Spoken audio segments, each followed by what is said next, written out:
Hey guys, welcome to the Podcast Island episode number 2 with your host, Trady Collins, and with my guest, Southern Connecticut graduate Darryl Hall. This podcast can be only viewed on YouTube and One Man Island Productions IG account. Uh, it also features selected clips from this 1 hour long podcast, and I would like to thank ahead of time for all those who are listening to this podcast. And once again, I'd like to thank you, Darryl Hall, for joining us. How you doing? I'm doing good, man. Thank you, thank you. Long time, brother, man. So, I want to start off this podcast with NBA superstar Ja Morant, who, at the age of 23, is currently involved himself in some unfortunate circumstances at such a young age over the last less than a calendar year. As recently, he got in trouble with the NBA and social media by flashing a firearm on his IG Live account. So I just want to get your opinion on that and the fact that he's currently serving a team suspension and also taking some time away from the basketball NBA to figure out pretty much how's he going to handle himself for the next few months and few years in his young NBA career. Word. So, um, there's a lot there to unpack and a lot we could definitely tackle there. The first thing that we could definitely tackle is, like you said, the team suspension. They still haven't given an official one. I was just looking that up right before we got on, and they're still doing the NBA's doing their investigation. I think what lessened it though was that he had the police investigation as well too from being in the club in Colorado. That was the thing, for the people who didn't know or what was going on. He was on IG Live. They'll always get you, but he was on IG Live and flashed the gun on there while he was in the strip club. And they had to check the laws to make sure everything was good, so he got cleared on that end. So that was one bullet that he dodged, and that's the main thing, in my opinion, of like being smart with your decisions, man. We can go on and on about what everybody's saying about being a millionaire, but it's being smart once you get there. We all human. Everybody makes mistakes. It's just you got to be smart with those decisions, and being in front of the camera definitely does make it harder because we want to show people all of who we are and how we want to live our lives and what we're doing, but it comes at a cost, man. And it's just being smart about how you want to move. He's 23, so he's still fairly young. I'm not that much older than him, but I'm a year older than him. Wow, 24. I forget that you're 24, man. And I'm 5 years his senior. I'm 28. So it's like, being that age, it happens. Everybody's different, but we all make decisions, obviously, as you can say yourself, make bad decisions all the time. So in that aspect, hopefully he can move on from this and move forward, and everybody doesn't latch on to that opinion that this is just him as a person.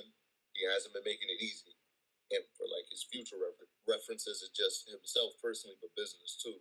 People forget his shoe literally just came out. I think that was All-Star Weekend, which was It was like a little after All Star a Weekend. little after All-Star Weekend. So it's like within 2 weeks ago, you just got probably one of your highest points. The team's doing great in West, and then you know I think it's also to because I remember reading because I always like to read the comments on social media and on YouTube because there's a lot of like different opinions, a lot of people who are just trolls, and a lot of people who just like to firestar all that stuff. I do Mm-hmm. remember one comment saying, "Well, look, if it's registered, what's the big deal?" And I'm Yeah. like, listen, this is an NBA superstar. He's not a self-made employer. He's not. He doesn't run his own business. He's Mm. employ. He first of all, he signed a contract with the Memphis Grizzlies, who are Right. under the banner of the National Basketball Association. So not Mm-hmm. only does he represent not only himself because he has to because they make because he signed a Nike he signed a deal with Nike. Right. He represents them. He represents Mm-hmm. Memphis Grizzlies. He Mm-hmm. represents the NBA, and he also Mm-hmm. represents black men. Thanks. So there's a lot of things that come into play here. You have to first of all they expect you to conduct yourself in a certain way, Mm-hmm. and they don't want. And first of all, it's illegal to wave firearms without unholstered in a public area, especially in a strip club. Where first of all, maybe it wasn't loaded, maybe it was. We don't know. But then again, Right. you and I don't both know we're not going to wait around to find it out at the last minute. We're going to get out of there. Right. Exactly.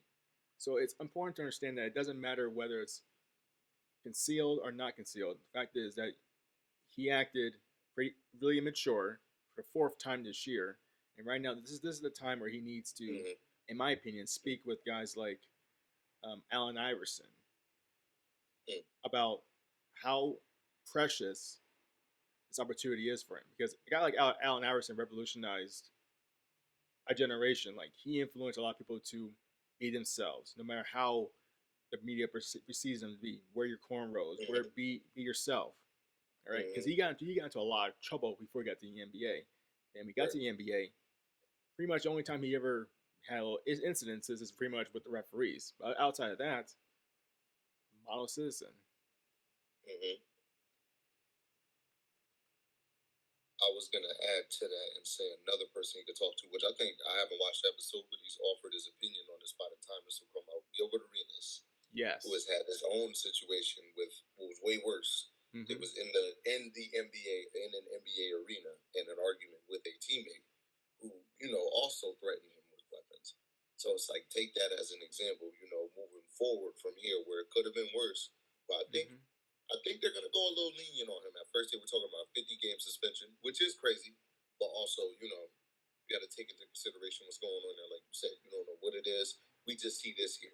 We see the actions that you're doing. And again, like you said, it's compiled issues with him where it's like people are starting to take into account what you're doing outside of the game. And it's almost crazy, which is another point we can make of like how it all came out with like after we just heard about those other three incidents and then bam, you know what I mean? That Yeah. happens right after.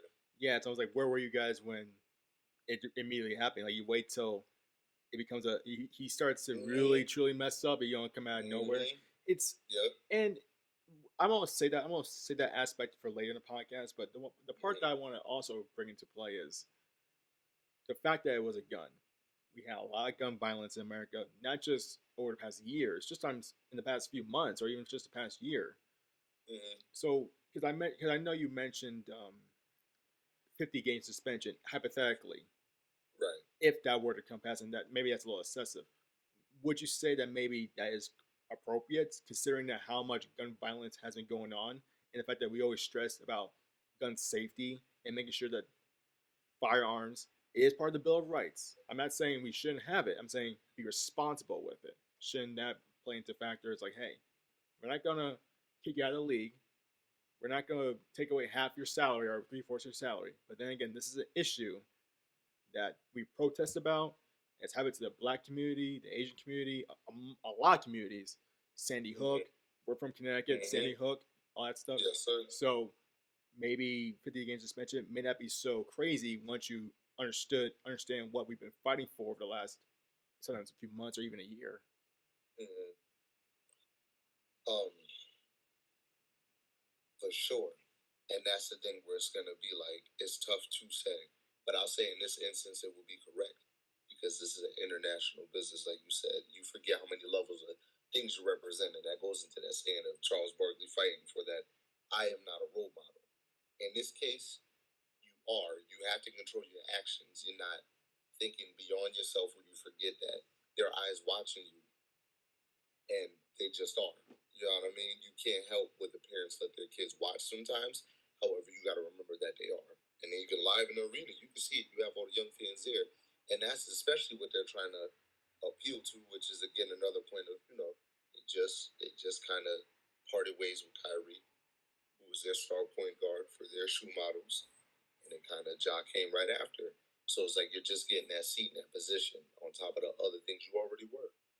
You're a young star. The children love you. They're keeping their eyes on you. They're watching those actions. So it's like you said, just even if nobody said it's wrong to have a firearm, but be safe and be wise about your decisions.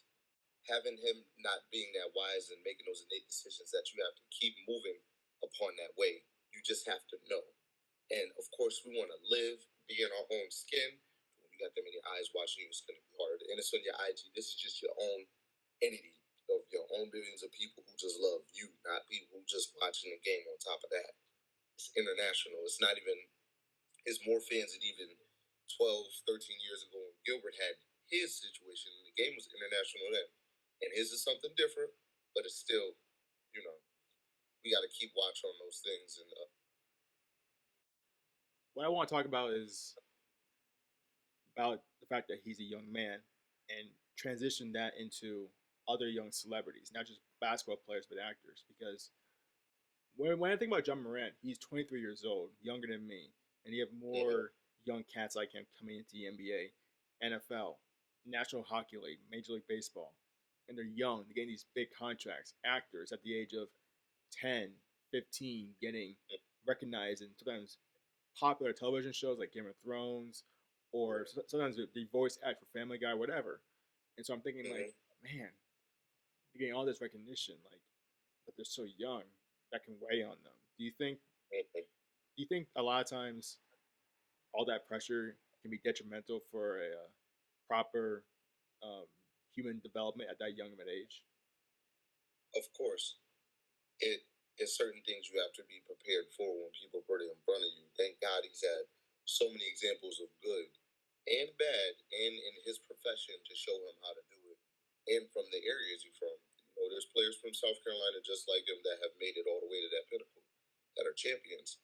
So he has those examples there, but absolutely, hopefully he can take his and turn it around. But you and I have both seen you don't need that many eyes when you for this to happen. We've seen this probably in person with people we know Right, at younger ages and older ages of like it could be too much for people, especially when no one's there to help guide you through it. And maybe you're doing it on your own. And again, thank God he has a system there put in place and a good family too. He comes from a two-parent home. Not everybody has that. And even without it, like I said, LeBron is a right. perfect example of going through it and having to find your way. Again, they're two different people. They've been through different things, but having the time to be able to adjust. He was in college, so he saw it there, even though he was at Murray State. It still was gaining. And again, it may not always work out perfect. It may turn out for the worse. But oh, it can weigh on it a lot because that's not a normal 23-year-old's life.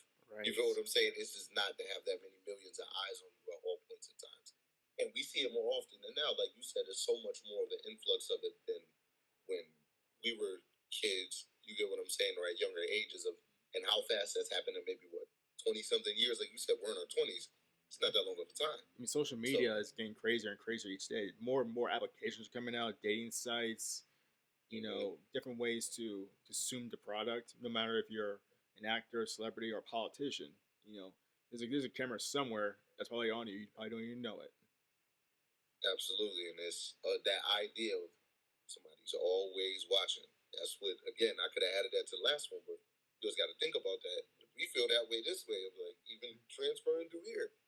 Got to put it through another channel where somebody may see it, and then on the YouTube somebody's always watching to make sure you're doing the right thing, to make sure it's how it fits their world, making sure you're within their confines or rules. So it could be a lot.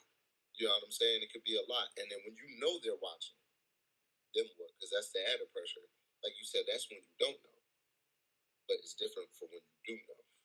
And to know that is, I've only known a small scale. I've never, sat in millions or even an arena of tens of thousands. You know what I'm saying? And they call me Mm-hmm. screaming your name, MVP. You know what I'm saying? Yeah. And it can do good things for you. It's a rush. You've competed. You were an athlete. You know what I'm saying? I've Mm-hmm. competed as an athlete in high school. But what happens? It's not there. What else is very interesting is LeBron James came into the NBA at the age of 18 and has been in the league for 20 years. You haven't heard him get in trouble once. He's pretty much been a model citizen.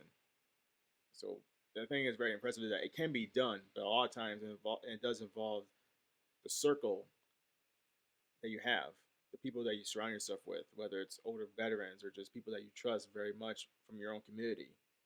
Um, do you think that LeBron James should be the example that everybody should follow when it comes to handling yourself with all that success, all that buzz, even in high school and entering the early years of your professional career? Right. Yeah, you could definitely use them as one of the models. Like you said, you can't do the exact, but you could get some tips from this person or watch what they do until you find your own path of what works for you. And if LeBron isn't the person who you grew up like, had the same type of upbringing or temperament, there's an NBA player out there for you that is doing well with themselves that are where you from or something close to it. So I think any player can find somebody once they get there to watch from afar, but also once they get in to get that insight to follow. Because not only do we have like what we're saying, you can watch, but then you guys are playing either with them or against them. You got a direct route there to go ask them when you guys are crossing the court that hey, what did you do to stay out of trouble? What did you do to avoid this? What did you do to try and make better on this? You know, those type of things. You can emulate them on the court, and that just takes that. That's like you said, you can only do but so much. Practice makes perfect. You got to find your game. Your game is your game. That's one side of it. You can handle that, and you have all the resources there too. And I know they do these seminars now for them when they get to the league. Do they? Some podiums. Yeah, they do. They have those talks. When you've done it at jobs, summer camps when you first get there. Job orientations is one of those type things where they have those talks with you. You remember the summer we worked together? Yeah, they did. Yes, similar to that, and kind of more in depth.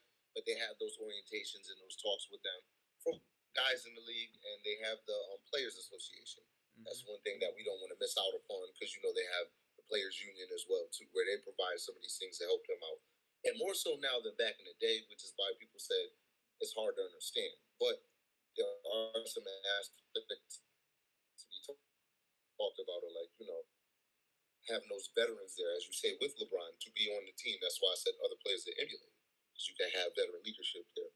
And a lot of sports shows we're talking about that before. I kind of agree. Like if you have certain veterans here, maybe they could be the ones to step you to be like, hey, you need to slow down a little bit. I see where you at.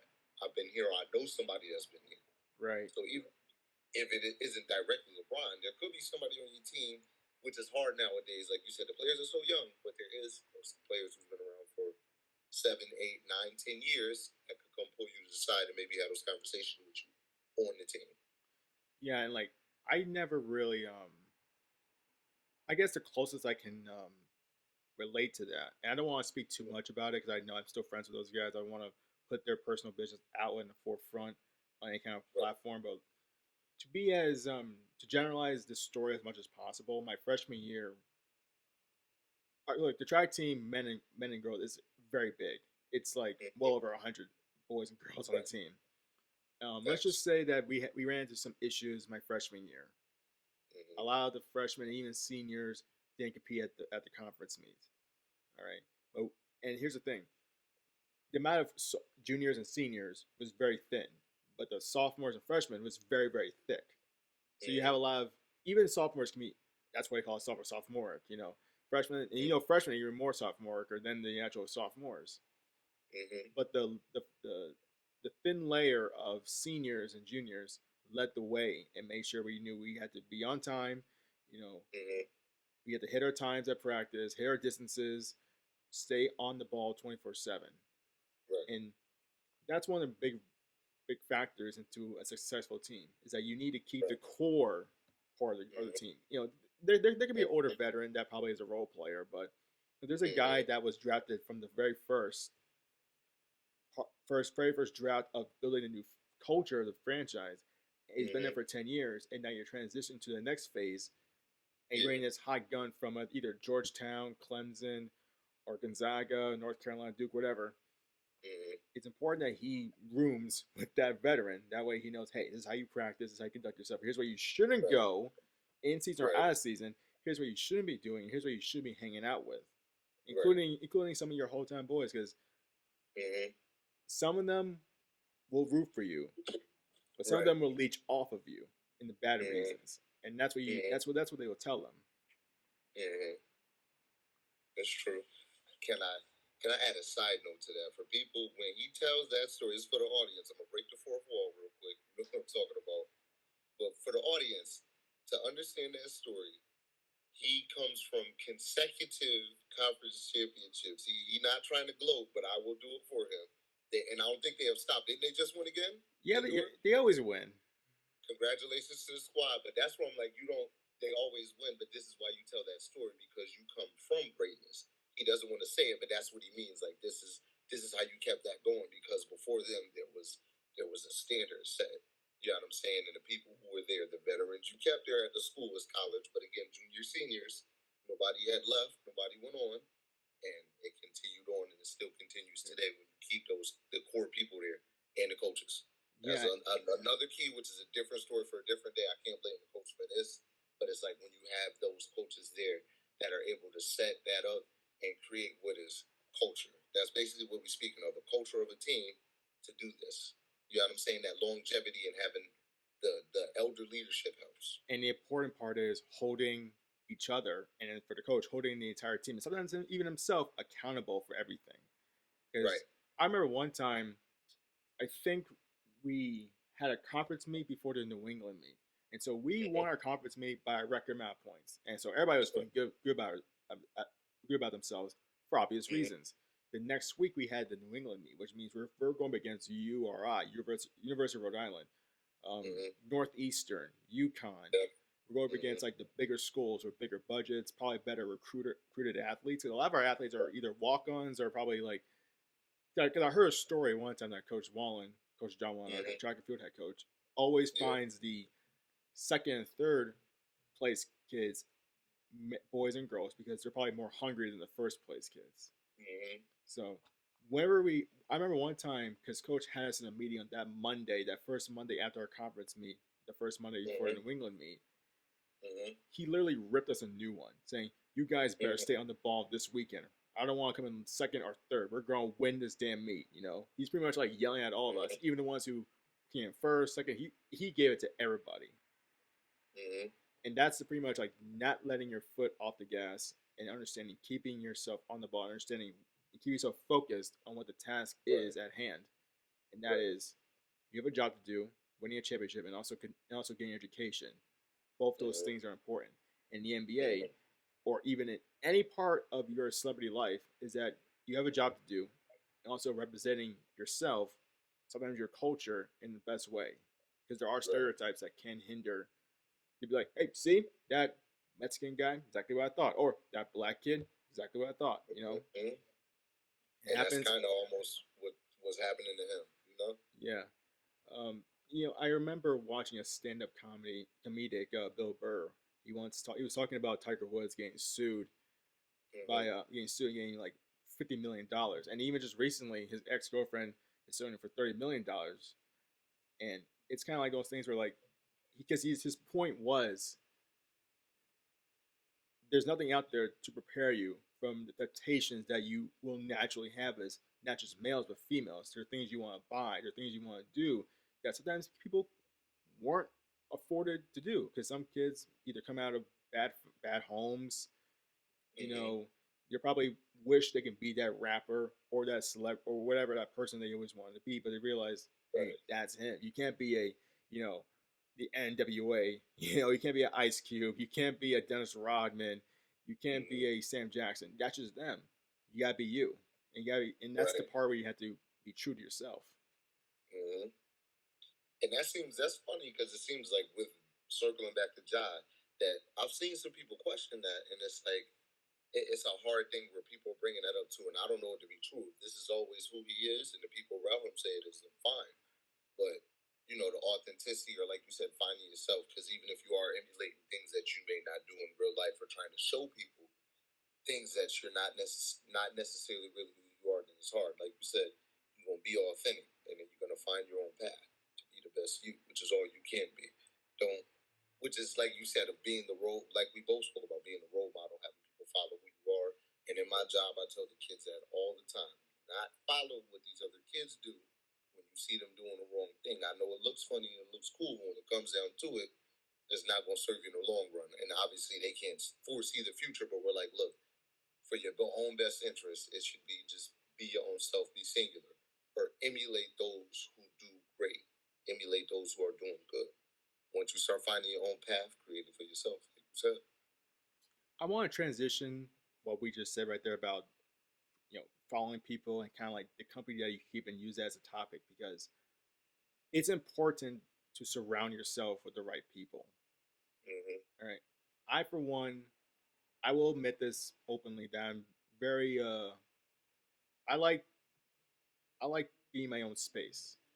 I'm sometimes an aloof kind of person.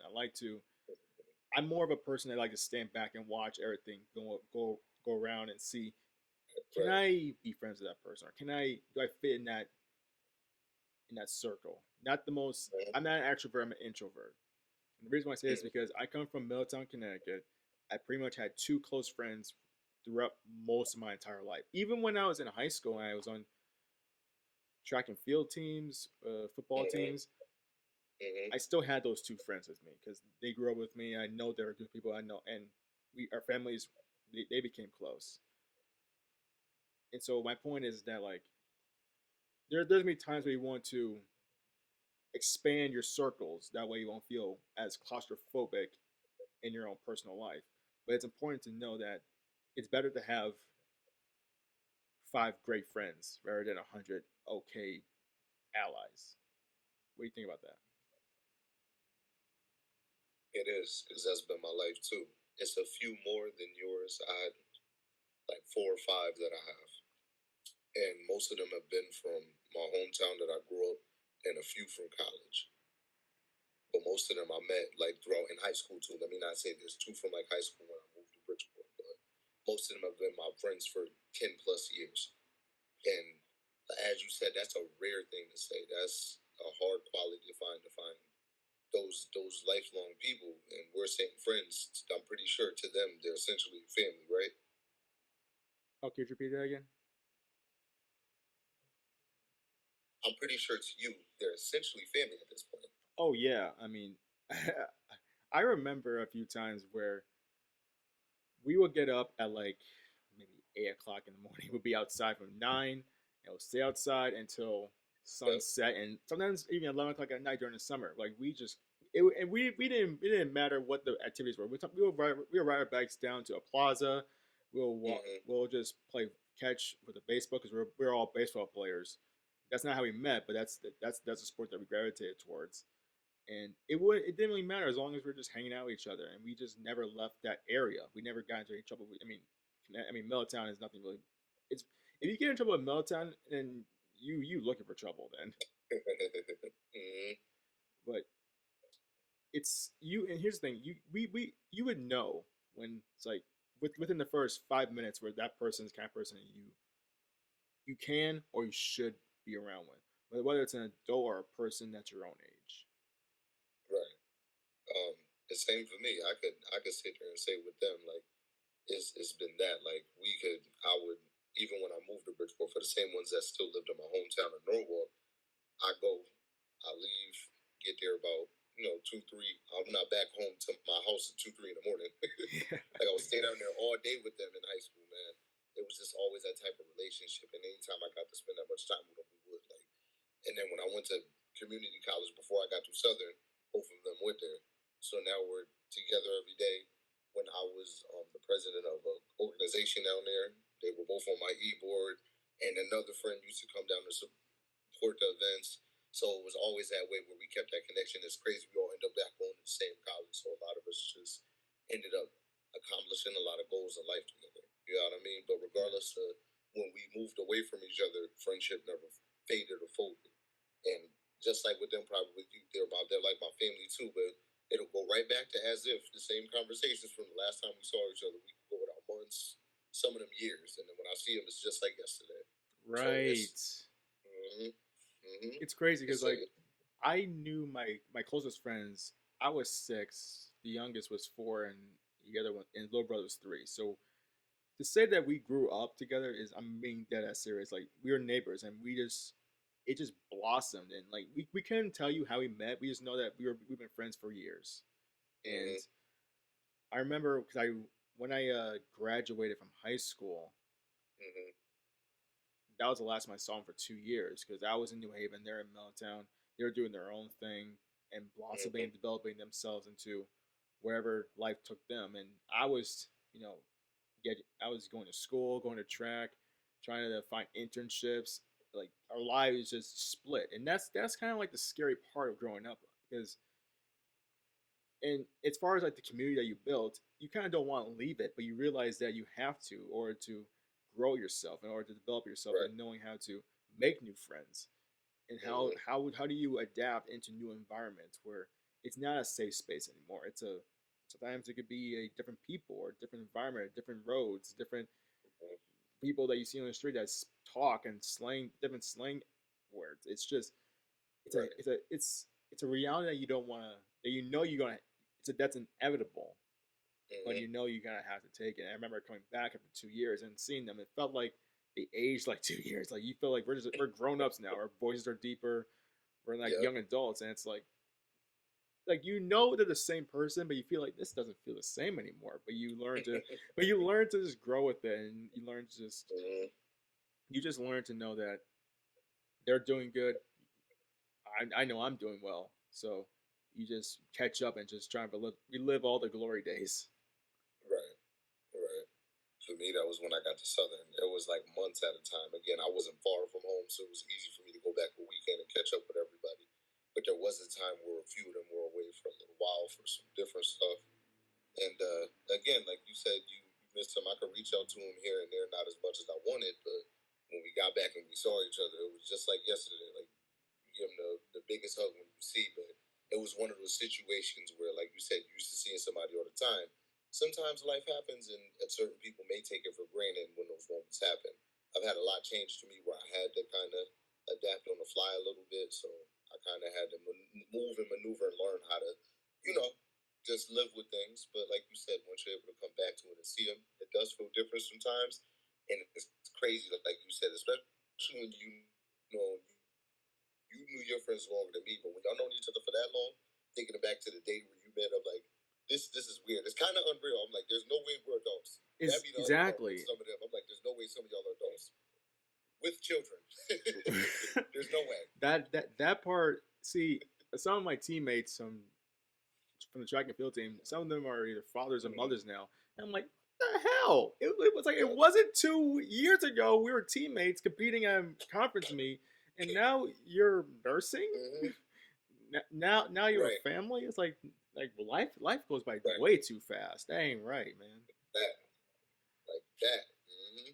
And then when you introduce that, I do not have my own children, but growing up, I became an uncle at 16. So when you start seeing that while you're moving forward too, and you seeing them grow, that also kind of doubles down and makes it even more of like time moves fast. Like you said, watching yourself grow, but when you watch others grow, or Yeah. you're helping them develop and grow, crazy. I saw this one quote. I was watching this one video, and Mm-hmm. this guy quoted. He referenced a quote from "The Strength That Weak Ties," and it talks about the most important relationships in your life isn't necessarily the intimate relationships like with your girlfriend, your father, or your best friend. It's the mutual relationships Mm-hmm. because a lot of times, and this is just fact, people get jobs a lot of times because that person they know someone that knows someone that knows someone. They can if you put down a reference that hey Joe Cool from this organization in Texas, he knows Mm-hmm. this guy from California who knows this guy in Connecticut who knows Darryl. I can vouch for him that that he'd be a great person for you to hire. Oftentimes Right. they'll take whoa I like this guy who likes this guy likes this guy. I'm gonna take hey yeah Darryl I'll get you a second interview. What's going on Mm-hmm. It's way hard for people who are qualified to get a position, even if because like let's just say that you Daryl and this other guy, you probably have way more experience than the other guy, but the fact that he knows more people, he probably gets a second interview faster than you are because they don't know you, Mm-hmm. and that's what I'm trying to say is like that's the whole point. That's the whole point that I want to bring up is it's important to make connections and also to make the mutual connections work. Right. And the right connections, Right? like you Yes. said, the right ones. Because sometimes you can make a connection and there's a learning lesson that it may not always work out. You can take a lesson from it, but sometimes you got to cut those ties in order to move forward. And then there's even some where lifelong ties. There's some friends that I've had that we're not that close no more, and that happens, but sometimes that was on purpose. And family members too, like you said, sometimes it's those relationships of who you know um, at a certain time. It could be that as well.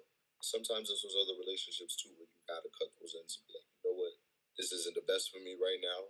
I'm moving in a different direction. I don't know if I could be around this person anymore because it's not Mm-hmm. doing me correct and it's not doing me well at this point in time. So there's that aspect of it too, where if there is some people around you, circle back to Ja from earlier, you might have to be like, look, I've been trying to help y'all out. I'm trying to do the right thing. And sometimes you got to lead by example too. Maybe you are the connection for everybody else. Right. And sometimes it's been that way. I've been in that position though too. You got to realize that like I may not be the answer, but I may be the connection to the answer. And here's one of the hardest parts in connection to John, because I don't know him. We both don't know him personally, but we can tell from a distance that he does have good in his heart. No, Absolutely. we know he's a good person, and I apologize for anyone can hear. Here's that fire truck. I mean, I'm in Baltimore, Maryland, so that's a reoccurring sound in this city. It's very hectic here. But back to Jaw,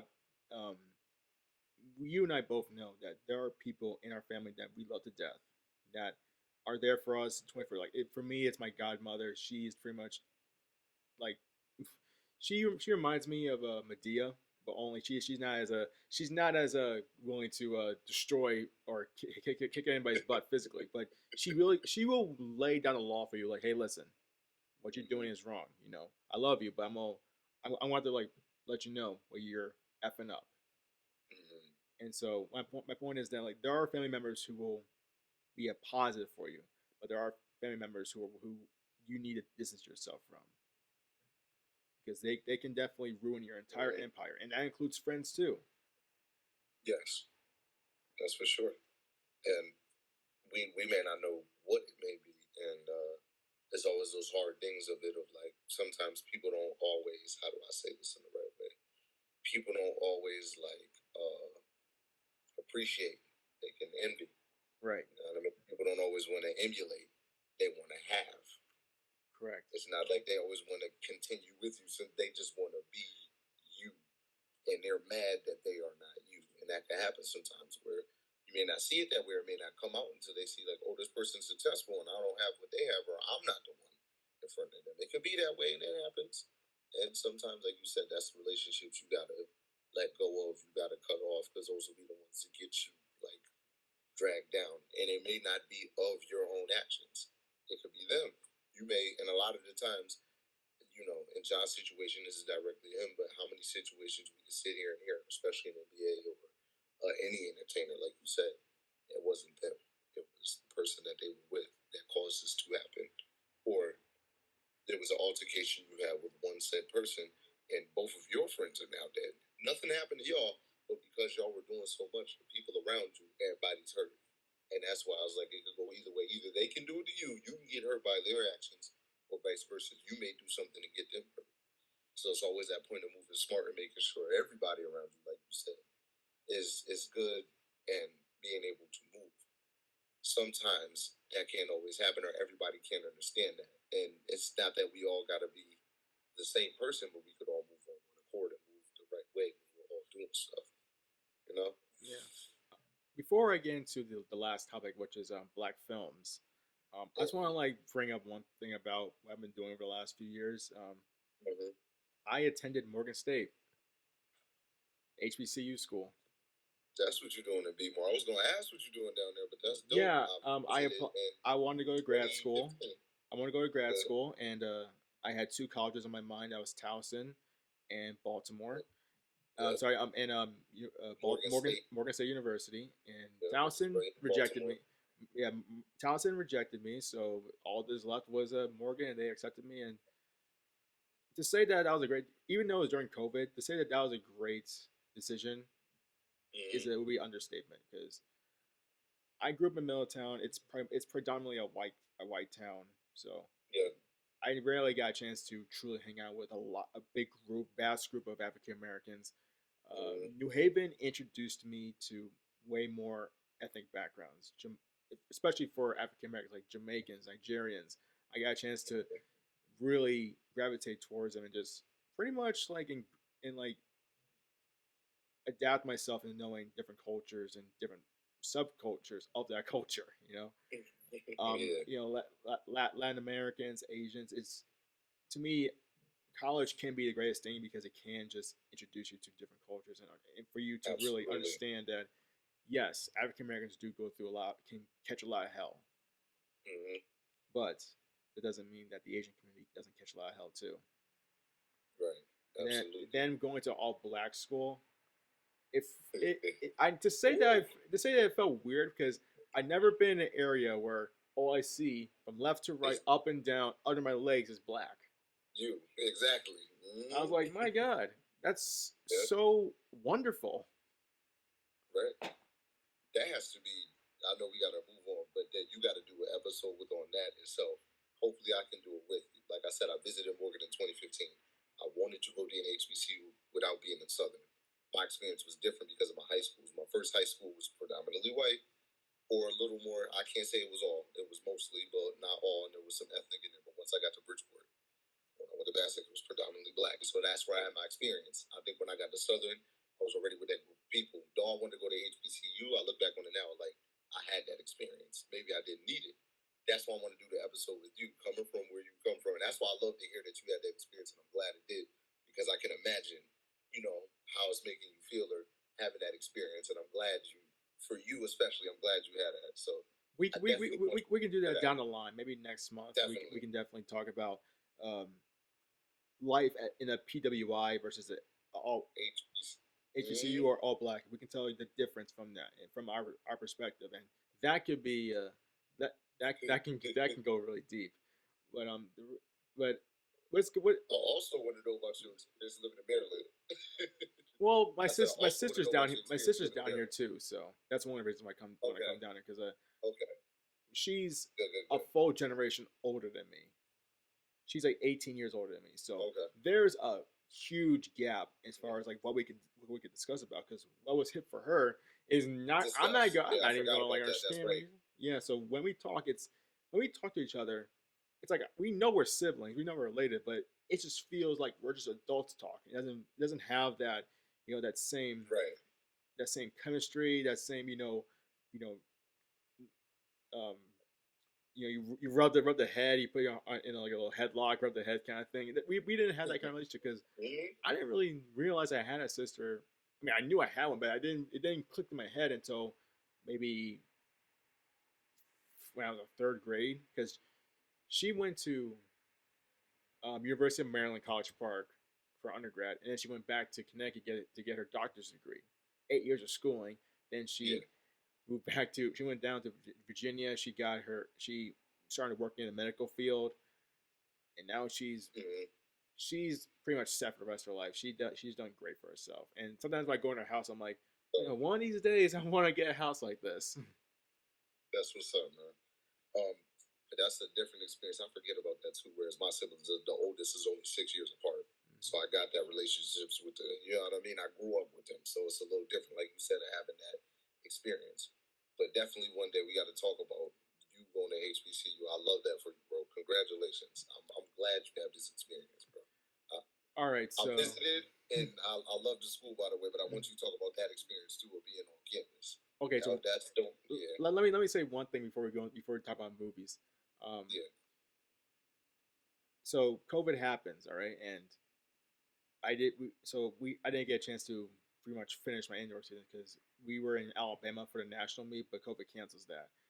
I Mm-hmm. technically before Y'all were in Alabama that day? yes when we heard that everything was closed, we were in Alabama day before the first day of the meet. Wow. Yeah, I actually got a That's chance to practice on that track, and I was like, damn, that sucks. mm-hmm. Mm. But the point I want to bring up is not just the meet, but saying like I technically had one eligible season outdoor season Yeah. left. So if Mm-hmm. I wanted to compete at an HBCU school, I could have, Yeah. but Right. I wanted to. But I knew I think the rule for NCAA is that if you switch divisions like Division 1 to Division 2 or Division vice two. versa, you have to vacate a season of eligibility because of transfers and all that stuff. Mm. And Yeah. I was like, and like I'm like because I was thinking to myself, because I walked on the track when I first got there, I was like, man, that would have been cool to race here, but Right. I wanted to start my career. I Right. wanted to get the education and start embracing myself with different people, making those mutual connections, getting those Mm-hmm. resumes, adding to the recommendation letters, all that stuff, and start to Mm-hmm. get that full time job that we all want when we first get out of college. So Right. I had a decision to make whether to reach out to the track coach or just move on and say like, hey, you had your final race. It was a PR, your best race in your entire life at Boston. You can leave it at Mm-hmm. that, and I did. And sometimes I wished I could have tried to compete at least one season at HBCU school, just to say, hey, I competed at two different schools, and one of them was an all black school. That'd been awesome. Yeah. But Mm-hmm. I am not regretting it because I know that I'm getting closer to that full time job that I've been looking for. All right. Life decisions, man. Yeah. So speaking of all black, Mm-hmm. I think over the past few months I've seen the Jackie Robinson film Okay. 42. I've seen The Woman King in theaters, Mm-hmm. and I saw Black Panther: Wakanda Forever in theaters. Mm-hmm. And honestly, I can't decide which one I like the most. But I think because it's heavy hearts because of Chadwick Yeah. Boseman's death, Mm-hmm. Black Panther: Wakanda Forever. It's a slight. It's like millimeters ahead of Woman King, because I loved that film. It's a tearjerker. Yes, you took both my answers. I did not see the first one, but I saw both of those two in theaters. But again, like it's Chadwick got that lean because Woman King was such an amazing movie, and I saw that one in theaters. That experience was dope, and it's hard between the two because it's like 1A, 1B is what I'll call it I because think it's hard. I think Woman King. I remember watching. I was like, it feels like I'm watching a nature documentary while also watching a great story at the same time, because it felt like they were on site shooting a lot of those films. I mean, a lot of those scenes, and the way that they Yeah. designed the audio, it felt like you were actually in the jungle in those scenes, and just and they Mm-hmm. didn't hold back in making each blow, each sight of like a bone sticking out. They made sure it felt real. Felt like, ooh, I don't want to look at that, but I gotta look at it because I gotta see what's Oh going on. yes, right. Mm-hmm.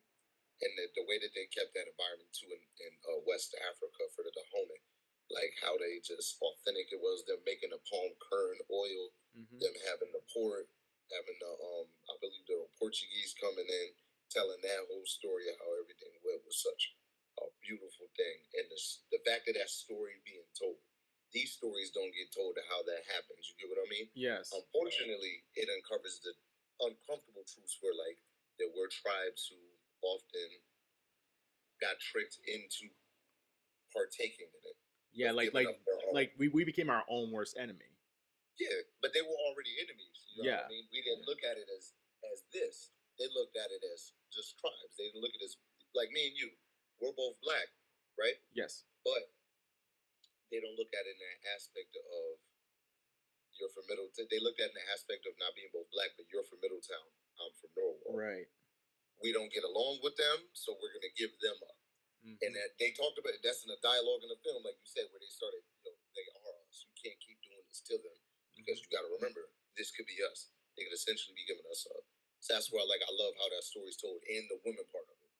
A lot of the women don't get enough recognition, and they're partaking in everything that they did to keep the black culture alive and helping those black men and women saving their lives. And At all. and At they all, bro. and they did tell a quick story about being smart, being efficient, Mm-hmm. and then you also have that story where like they didn't want to leave another one behind, even in terms of battle. Like they wanted to make sure That that was an amazing thing. they, even though they are fighting for their culture, they're still those like, hey, even if one's dead, you come back for him, Mm-hmm. and we will have the proper, ceremonial burial. That way, you can Mm-hmm. be with your people in the afterlife. That's right. They made sure they buried everybody, even when they, unfortunately, that sad scene where she lost a friend in Mm-hmm. battle, taking life. So they had each other's back. And like you said, the whole premise of we kind of telling the film for people who didn't know, but they went back to go for that person. That was the whole reason that they did all of that to go back for her. Yes. Even that in the story of the other part of it, which is that's why I said that film's so deep, but people don't even realize that was her daughter and all of that. Of Yeah. like how, it just covers so many layers. But to have that we're for one, we're for all. You know what I'm saying? No matter what we went through, or how some of you might have gotten here, and what that might have done to her mother. You know what I'm saying? Which is what that hot, no matter what, you were still of hers, and she finally turned that corner. So it's a beautiful thing to see. And if I remember correctly, and for those who don't know, they pretty much forced that child on her because it was a sexual assault. And Yep. for very quickly, I mean, it was her choice to, because I don't know, I don't remember specifically if there were options rather than just keep the child. But today, who knows? Like nowadays, it's like, I guess before the laws eradicated the option of abortion, now you don't have people driving across country just getting an abortion. Back she had the child, and now she's having like PTSD. She's having psychological hindrances preventing her from thinking straight because whenever she sees her, she's remembering the worst part of her life, which in turn created the stoic, at times very rigid personality that Viola Davis's character was. Right, exactly, because he had to get over that hump to be like, I got to pass this to be able to move on in my life. Especially when she saw a dude, like you seen this uncomfortable skin, the way she would look at him, like you could tell something wrong there because and the daughter too, like she was, like you could tell with both of them, like they didn't. He had that evil energy towards him, and he brought it with his character too. Yeah, you can just see, like you can tell her blood was boiling, and she just didn't want to have anything to do with them. And that goes into play of great visual storytelling. Sure. Sometimes you don't need to say it; you just show it. Yes. And that's a major part. Sometimes less is more. Yeah, and I don't want this. I know we're talking about black movies, but this speaks to the fact that there are two different kinds of women that can deal with sexual assault. Some of them can survive it and move on and still live their life. Others can be trapped in that moment because they can't get past what happened to them. And that's why it's very. That's why I always hesitate to make definitive actions when it comes to sexual assault because it's a psychological game more just as much as a physical because you can heal from a scar. You can always rehab a broken leg, but mental psyche, it can be, because my father is a Vietnam War veteran. I learned at a very young age I shouldn't slam any doors or anything because it's gonna like make him go into a quick shock of PTSD. So I learned very quickly, like just close it very gently, so I won't freak him out. For women, sometimes it can be a nice say, hey, how you doing, and they can go into a complete shock. And so now that's another part of the story that's very important is that because they're war ladies, and war and sexual assault can take a toll on anybody. And then to keep moving on like it never happened. Just because you have to keep fighting for your king and for your people. It's like it's so many layers of that people don't understand that they got to keep doing. And this may happen. This happens till modern day and across a lot of countries' armed forces. So, what do you think about Black Panther, Wakanda Forever? So with Wakanda Forever, it was a beautiful tribute to him. It was very sad. I like how they moved the story forward and included what was also in the real life comic book. The part I don't know about because I did not read the comic book was mom passing away. That one that hit me. I didn't expect that. I'll be honest. That one hit. Yeah. I just bought about Shuri. I just bought the Black Panther comic, and to say that the MCU does recount some things, so a lot of times what happens in the comic book won't always happen in the film and vice versa. It's a movie, they gotta spice it up. But one of the things I do love about this film is, and because I've always seen people saying like, "Oh, Black Panther's not really that good," or "It's a failure." It's like, did you guys not watch the film, or did you already? Because people have a preconceived notion of what the film should be or what is it going to be. To me, I always go into a film and saying, "What's the story? Tell it to me." I try Mm-hmm. not to assume what it's gonna be Right. because again, a director's story is not gonna be what I want the story to be. Ryan Mm-hmm. Coogler, the director of Black Panther, he has Yeah. a vision of what the story is gonna be, and I don't know what it's gonna be. That's why. Right. That's why I want to go and say. I want to see what are you Mm-hmm. trying to tell me, Yeah. and how are you gonna do it. And the whole point Mm-hmm. is that we deal with grief very differently. Mm-hmm. Shuri couldn't save her brother, one of the Yeah. smartest young ladies and pretty much person in the world, Mm-hmm. could not save her brother from an illness that was unknown. Yeah. And now you have Namor, who watched his own people, getting raided, killed. Mm-hmm. They interpret those two different grieving moments differently. Namor is very vengeful. Mm-hmm. Shuri was very buried herself in her work because she probably did not want to have to wonder what could I have done differently. Right. And what exactly could I have done to stop some things from happening? Yeah, and What could so I have done to prevent this? Which he was trying, as we found the movie in mhm. the story moving along. That I'm trying to do something here to make him better. It didn't work, and that's kind of what was going on with her inner voice, where you see the scenes and when she goes to the plant. Oh, 1 second, bro. Hold on. Can I answer this? It's a phone Yeah, call. go ahead, man. Uh, somebody give me a phone call. I gotta run real quick. But if you wanted to wrap it up, Yeah, yeah. The only thing I just want to say is that a lot of these black movies are just really awesome, and I guess mm-hmm. the point is that um, people are going to interpret movies differently, you know, Mm-hmm. and they have a preconceived notion. They have an idea of what every movie should be. And my point Yeah. is that every movie is a for me. I always interpret movies like a what if situation, Mm-hmm. and it's like different people wanting to tell different stories different ways or create different worlds that make no sense, you know, or make movies that are like, wow, this happens in our own life, like. Right. And if you don't want to see that, that's fine, but you don't have to say like you shouldn't watch this movie. It's promoting, single mothers, or it's promoting Muslims, or like Muslims and white people living together, or black people and white people living together. It's like, listen, this happens in real life, man. I know you don't want to Mm-hmm. accept that, but that's what happens. And Right. sometimes when you see it, it's like sometimes when you doubt that exists in real life and you see it actually happen, it's like, wow, maybe this is a thing that's going to be going on for the foreseeable future because life adapts, people adapt.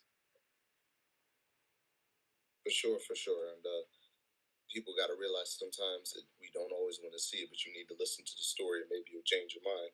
Is the main reason why I ended up getting into it, because I want to be able to tell that story to give people a different perspective. And like you said, give them real life perspectives. Or maybe sometimes you got to go far fetched just to bring them back around to give them a message. Sometimes they got to see it in a different way in order for them to understand. So I'll just leave mine there. All right, guys. I just want to thank for anybody who listened to this podcast. Thank you for listening. My name is Drew Collins. This has been episode 2 of the podcast Island with my guest, Southern Connecticut graduate Darryl Hall. Darryl, My guy. thank you so much for attending on this podcast. Hopefully, down the line, we will reconvene and talk about PWIs in HBCU schools and the differences and experiences that African Americans can go through in either situations, or what they probably don't know what happens in a PWI or vice versa. Absolutely. We definitely will. And I know some people we could probably put on there. Awesome. So thank you again, and we'll see you guys in the future.